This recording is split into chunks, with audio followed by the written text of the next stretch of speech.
Hey guys, it's Holly, and I'm back with my level 3 tavern that you can see here. Now, this building I think is one of my favorites. Even though I've completed all of the quests that you need to get all of the toys, pets, vanity items, mats, all sorts of different mats, treasure boxes, everything like that. I don't care. I can still keep doing daily quests for treasure boxes, and I just love the building. So let's run inside really quick. I'm going to show you that first. When you walk in, here's the normal level of the inn. You can see I've got Laura Walker Cho here, and I've got Aurelius over here, and I could get daily quests from them right now. You can't see it because my UI is hidden. And then I've got my Headhunter right here, which in your level 3 inn, the Headhunter offers you a companion, which she doesn't want to talk to me right now, so I'll come back to her later. Anyways, here is the upstairs part of the inn. A couple beds, hammocks. Millhouse is over here tinkering around, doing his millhouse things. And you've got this nice little terrace that goes around the outside. A couple tables. You can't actually sit at this one, unfortunately. And yeah, it goes all the way around the inn. And that's pretty much the upstairs portion. So if we go back downstairs, we can go to the basement. Well, it's not really a basement. It's more like your meat room or something to that effect. Cooking area. You can buy a meat cleaver down here that's transmoggable. And there's even a lower part, which is like your freezer. So yeah, if you have 700 cooking, you can get the meat cleaver off one of the NPCs down here that is transmoggable. And let's go back up to the starter level. So when your tavern's at level 1, you'll have one NPC come visit your inn daily, and it'll give you a daily quest. And of these daily quests, you could receive a variety of different things, and a lot of them add up to the achievement Stay a While and Listen, which is the achievement for the level 3 blueprint. And as you can see here, I've got a list the quests, the rewards, and the NPCs. So the first quest is And No Maces, where you receive the Cachet of Arms. I got 2 pieces of 630 WOD armor, which is great if you're trying to get your item level up to get into heroic dungeons. And that came from Lanika's Stillblade.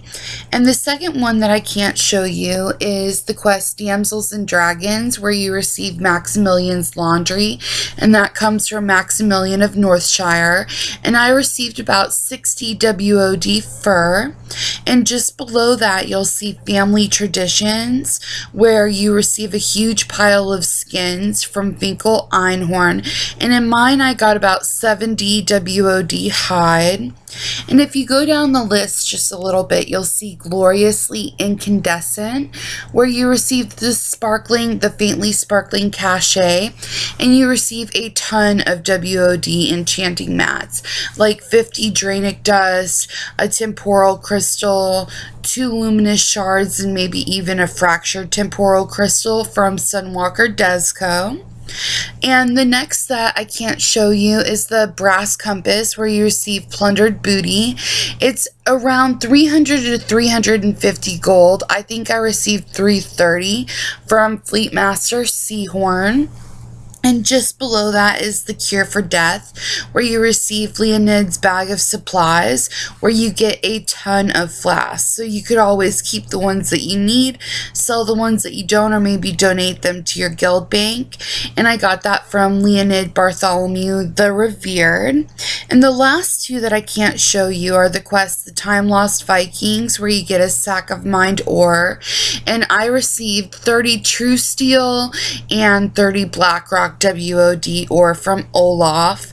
And the last is Titanic Evolution, where you get the bag of Everbloom herbs, where I got 20 of each WOD flower pretty much, and that came from Lore Walker Cho.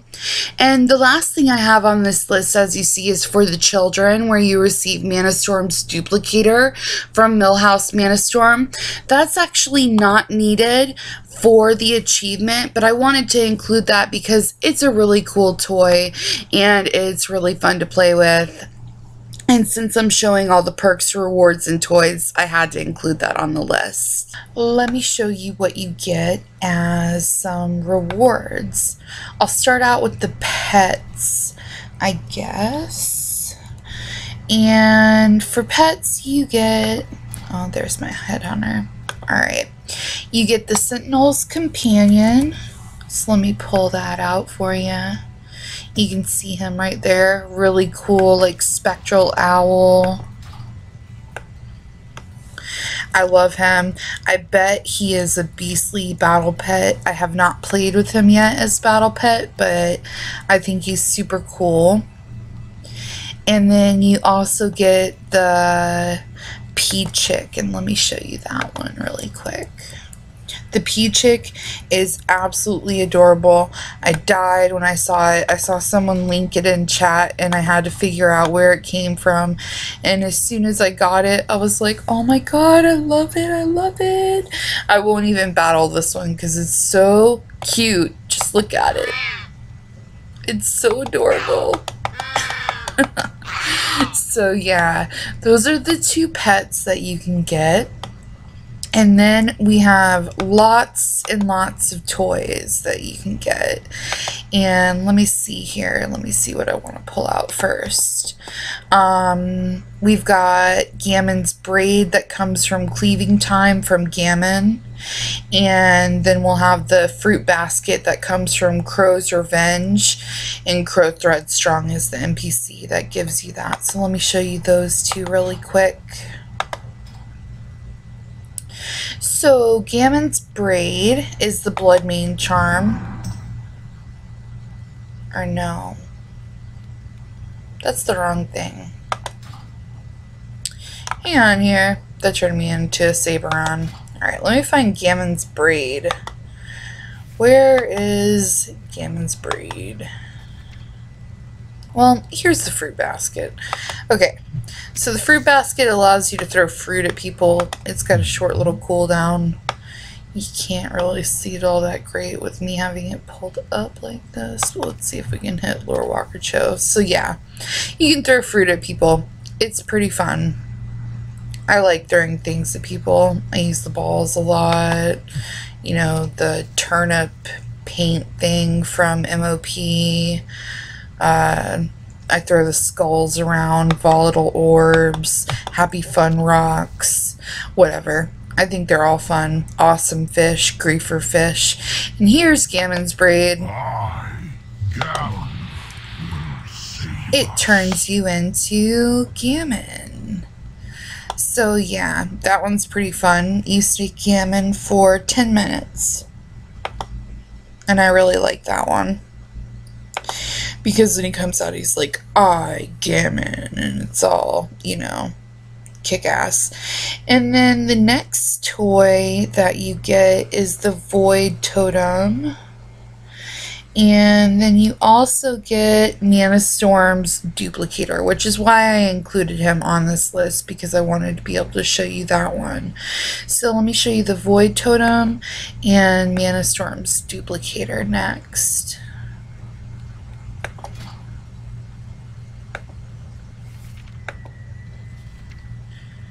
Okay, here's Mana Storm's duplicator.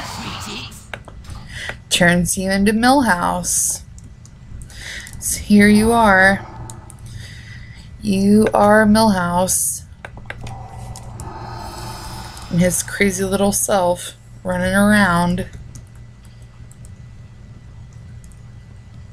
One day I want to do a raid with all of us turning into Millhouse. I think it would be absolutely hilarious because he says a lot of funny things while he's casting as well. Like if you actually turn into him and do it in a dungeon or in a raid, he'll say different things as you're casting and fighting and whatnot. And then the last toy that I have to show you is the Void Totem. I have to go outside, forgot about that. So the Void Totem is pretty sweet. As you can see, it turned the entire sky all dark. Looks like you're in the twisting nether pretty much. So that one's really, really cool. I think that one's probably my favorite, just because it makes everything look so sweet. But yeah, so that's it for the toys. And then all of the other things that are left, one is a trinket and the rest are vanity items or cosmetic items that you can either transmog, and then the vanity items you have to keep in your bag. So I'm gonna have to run over to my bank here and grab a couple of those out so I can show you the rest.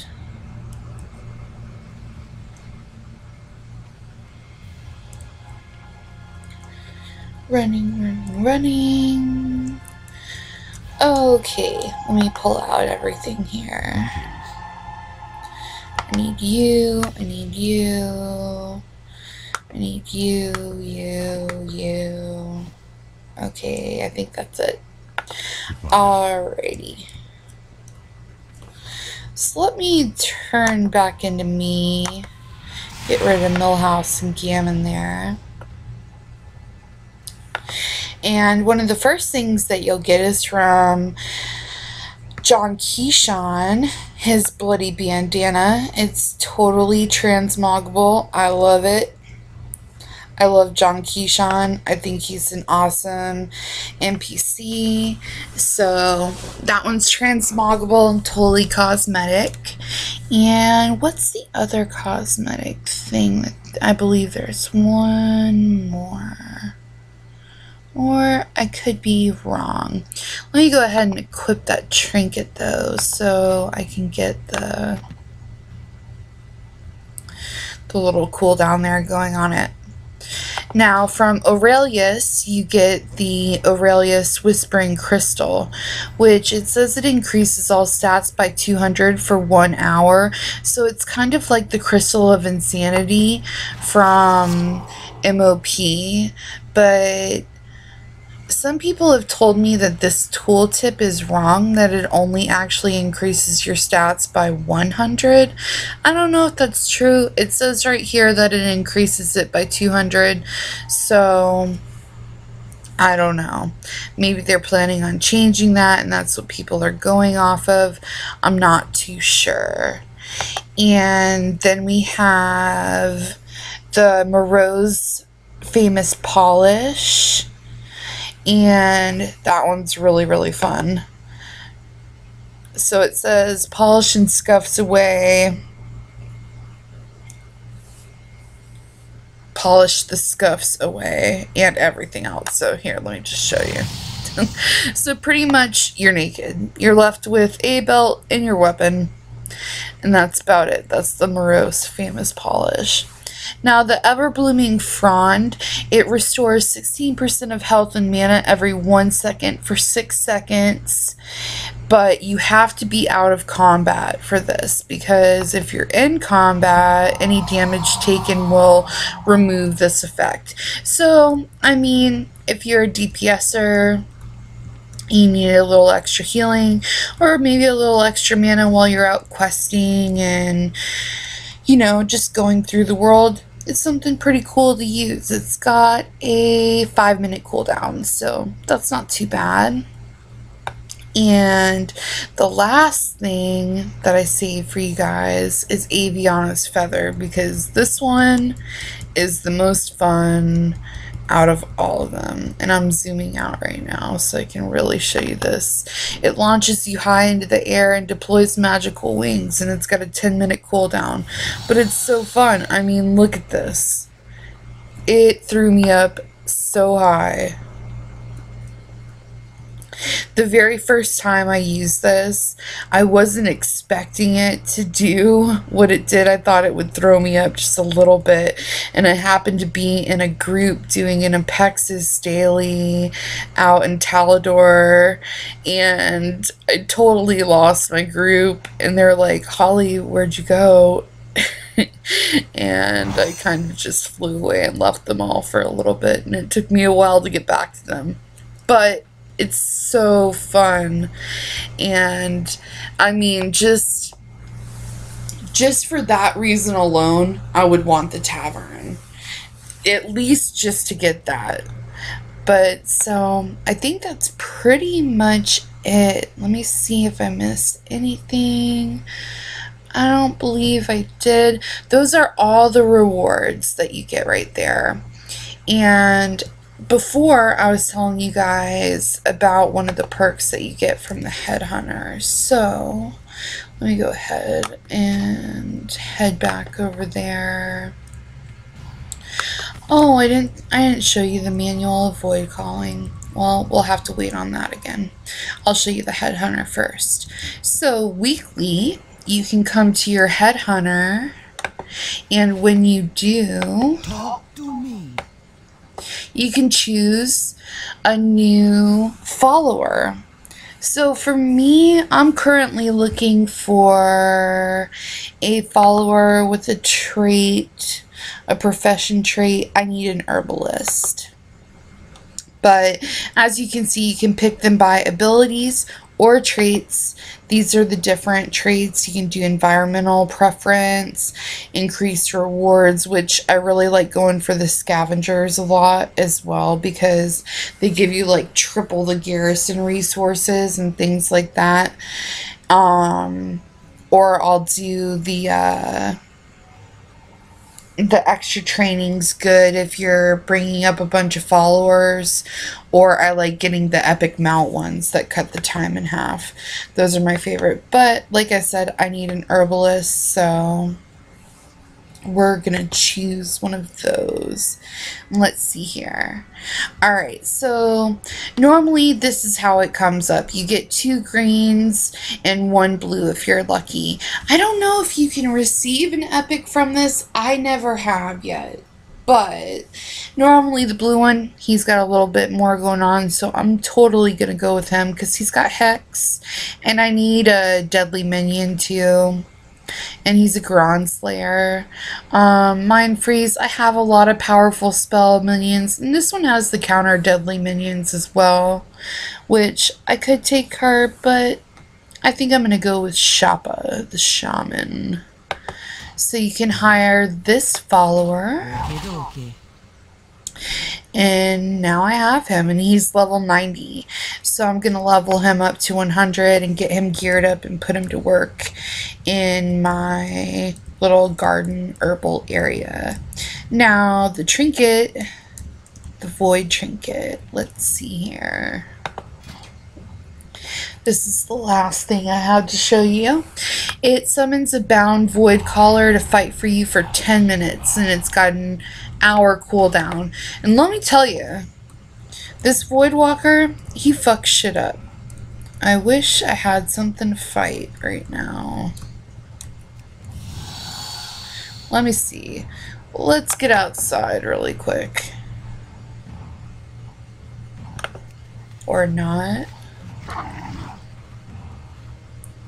I hope he doesn't despawn when I leave my garrison. It's possible that he might. I probably should have been out here with him before I called him, but we're about to see. Well, he's still with me so far.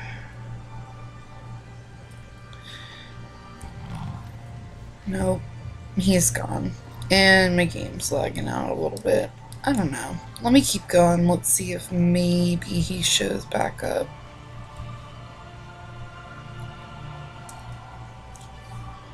And I just hit a huge lag spike out of nowhere. Anyways, yeah, he totally disappeared on me. That's too bad. But he can put out some power. So if you're a healer or something and you're having a little trouble questing, he's totally awesome to have. And that's about it for the tavern. I think I covered everything. I'm sure this video is going to end up being a little bit long.